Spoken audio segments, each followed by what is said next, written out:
বালতিখানা যখন কূপের কিনারে তুলছে, তোলার সাথে সাথে অপরূপ ছবি দেখে লোকজন ভয় পেয়ে গেল যে এটা কি, পানি তুলতে কূপে বালতি নামাইলাম আর বালতির ভিতরে এটা কি দেখা যায়, এত উজ্জ্বল, এত সুন্দর, এত চেহারা। তখন জিজ্ঞাসা করলো, তুমি মানুষ না দেবতা না পরী, তুমি কি, তুমি যেই হও কথা বলো।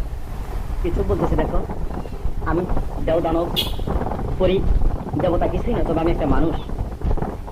যখন ইউসুফকে এই কিনারে তুললেন, সওদাগরের নিকটে যে সংবাদ দিলেন, দেশ সওদাগর, আমরা তো বালতি নিয়ে গেছিলাম কূপে পানি তোলার জন্য, পানি না ওইটা, একটা মানুষ সে বালতিতে তুলে নিয়েছি, আপনি শীঘ্র তাড়াতাড়ি আসেন। সওদাগর দৌড়ে আসলেন কূপের কাছে, এসে দেখেন যে অপরূপ স্রোত, এত সুন্দর রূপ, রূপ দেখে সওদাগর ভুলে গেলেন, পাগল হয়ে গেলেন।